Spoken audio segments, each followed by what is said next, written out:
Hello guys, and welcome back to the channel. So guys, in this video we take a break from the Nigerian political scene to speak about YouTube, and specifically Nigerians on YouTube, Nigerian influencers on YouTube, and Nigerian influencers in general. So we're speaking specifically about one person, a lady called Grace Ajilore. Now, Grace Ajilore is one of those plethora of young Nigerian females on YouTube who just put out all these videos. Some of them talk about life, but she focuses especially on relationships. So she focuses especially on relationships. This Grace Ajilore will be round about 27, 28, thereabout, under 30, but no older than 32. So a young lady. So she focuses especially on relationships, and of course she has a large following of young Nigerian girls. She has this following because she has a big personality,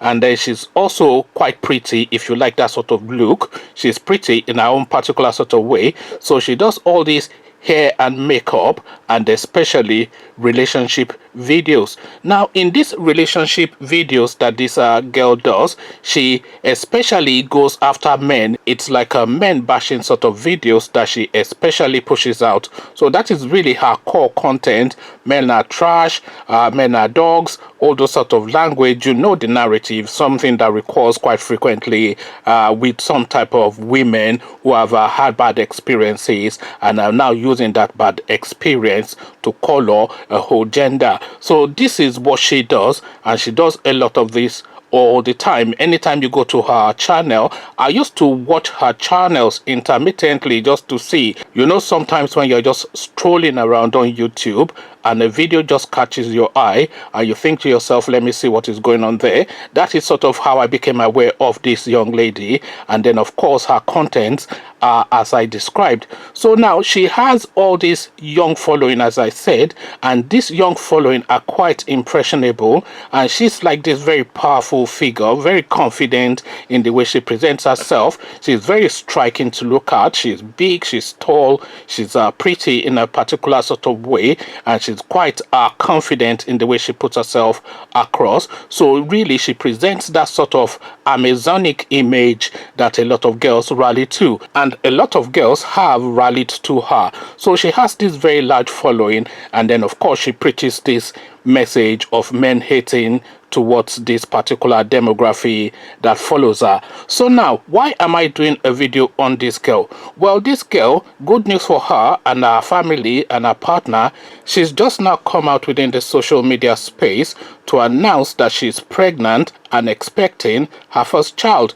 So she's of course beaming with delight, and of course she would beam with delight, and of course people would be glad for her. I am glad for her, because a new life brought into the world is new possibilities for the world. So that is good news. But of course the response that she's now getting on social media, it is as though she's just announced that she's the one responsible for holding Leah Bet in some Boko Haram enclave or something. It is like she has announced some really grievous, really insidious, really quite unpleasant thing. So now, why is she getting this response? So she's getting this response off the back of the messages that she has been preaching for years and years and years towards an impressionable demography. So now these people now that she has been preaching this message to are now bombarding her on social media to say, why have you done this? So why have you done this is an odd question to ask of an expecting mother, because of course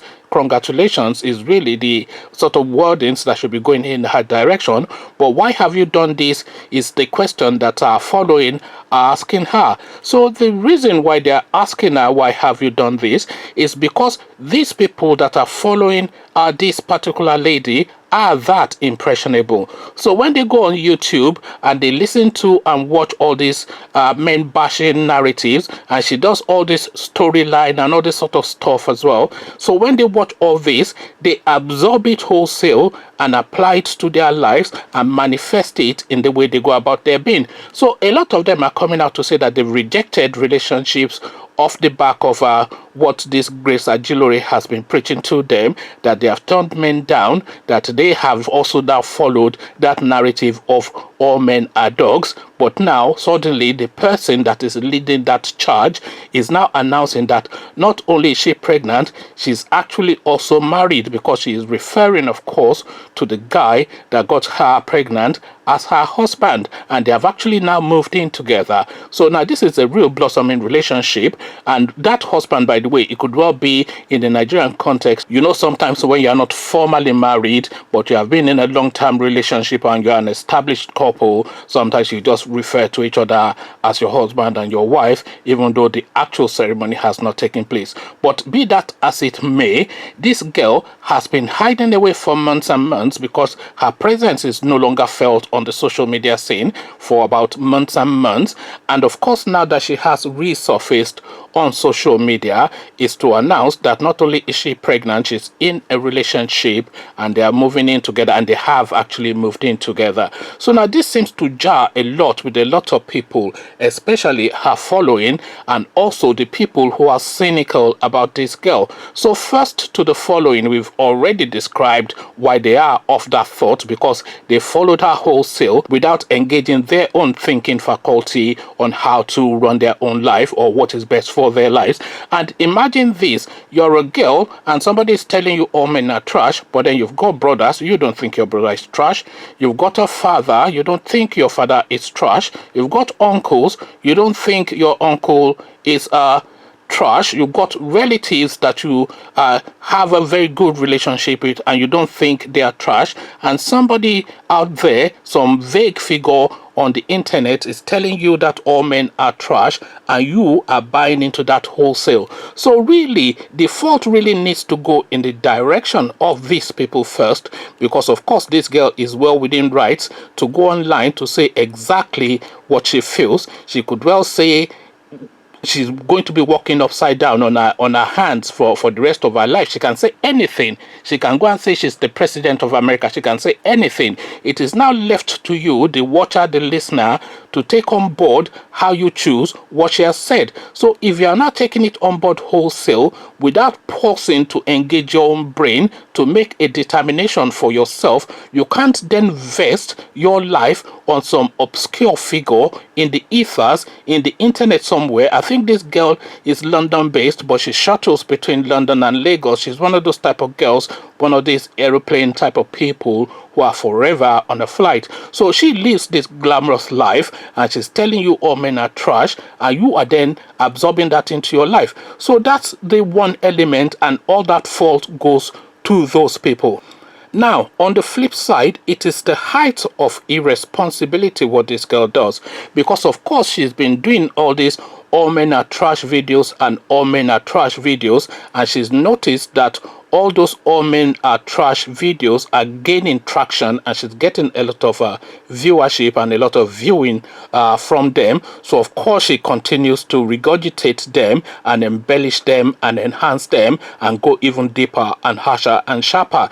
But then of course she has not paused for a moment to reflect on the sort of people that are actually watching this video, because she does know the people that are watching the video. Every YouTuber knows almost to the name everybody that is watching their video, and that's not just from the comment section to see like a name that constantly recurs in your comment section. That's the one way of knowing who is watching your video. But in the analytics of every YouTuber's back end, at the back end of every YouTube channel, they've got analytics that gives you a breakdown of the people watching your video, the age range, what percentage the age ranges are, where they live, what they do, almost, you know, their economic bracket. So for instance, my demographic, for instance, is between, let's say, 23 and 45. It's good, almost like a 48% female, 52% male.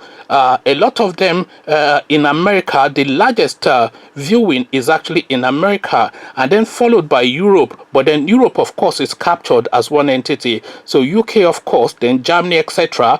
But then as a single country, my largest following outside of America is in Nigeria. And then the breakdown, of course, their age range range as well. How many people are watching you of this age bracket in percentage? So we all know who is watching our videos. Every YouTuber has all of the information to know exactly who is watching your video, and they let you have that information to allow you, to give you the tools to know the sort of videos to target at your audience. So she knows the people that are watching those videos. She knows they are young, she knows they are female, and she knows that they're impressionable, and she knows that they're feeding off this sort of thing, and she continues to regurgitate it. But now the third element is the hypocrisy and the dishonesty of this girl, Grace Ajilore, because she's both a hypocrite in my own view and completely dishonest. So if you are saying all men are trash, there was even a period that she was claiming that she was celibate. So if you're saying all men are trash and you're celibate, and then you go offline for about 4 or 5 months, and then resurfaced 5 months later, 6 months later, however many months later, to announce that suddenly she's put on weight, and then she's beaming, and then she's now lifting her shirt up to show tummies, and she's dancing and whooping, and all of a sudden now all these girls that have been following her, whose life, a lot of girls would have actually missed life opportunities. I'm imagining, and this is just an imagination, a lot of girls would have actually missed life opportunities off the back of blind followership of this girl. And of course they take that blame entirely, because this girl cannot be held responsible for their action. But off the back of following this girl's advice and following her blindly, because they have now found a hero, they have turned down the person that could have been the best life partner for them, and that person of course would have then moved on with life, probably settled because he was ready to settle. And so a lot of people would have missed that slot, and hopefully another slot will open up for them in life. So that's the the dishonesty, that's the impact of it. So now the real message of course of this video, and why I have chosen to do it, because of course you would know that this is a complete departure from the sort of videos that I traditionally do.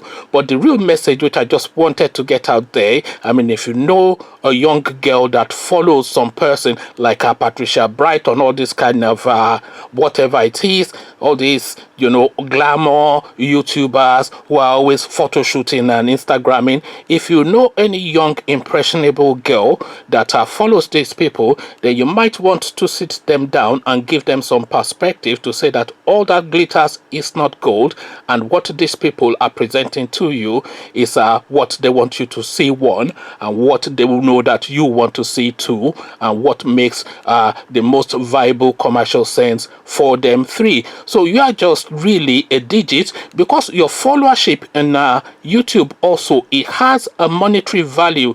If you had like 1 million subscribers, for instance, an advertiser will come up to you and pay you a lot of money to mention their product, wear their product, etc., etc. Especially when you're female and you're in that beauty industry, it's just like a pot of gold, your followership on YouTube. So really, all this followership and viewership, they're just really dollar signs to a lot of these people. So don't be too misled, is really the message. But the dishonesty of this girl to go to that length to mislead and misguide these people, and I'm hoping that she's not done it cynically, she's done it unwittingly. But even if she has done it unwittingly, it is still equally as unforgivable. Conversations in the comment section, the influencers, the influence that they have, and the people that are being influenced is the topic of this particular video. Come share thoughts with me about this particular topic, which is very important, in the comment section. But before you do that, click on the red subscribe button so it turns gray. The bell button notifies you every time I drop a new video. Then come tell me in the comment section how you digest and consume YouTube, including my channel. Do you buy into it wholesale, or do you maintain a discerning, a healthy discerning view, or a healthy discerning consumption of it. And I know that my own viewership anyway are of that type, because they fight me a lot in the comment section, and they're of a certain education and a certain experience in life, not to be misled or misguided by anyone. But come tell me what your take is on this very important topic, which is going to increase in importance as we enter this new decade. Let's have a conversation about all this in the comment section. So I'll leave you here, carry on with you in the comment section, but here I say peace.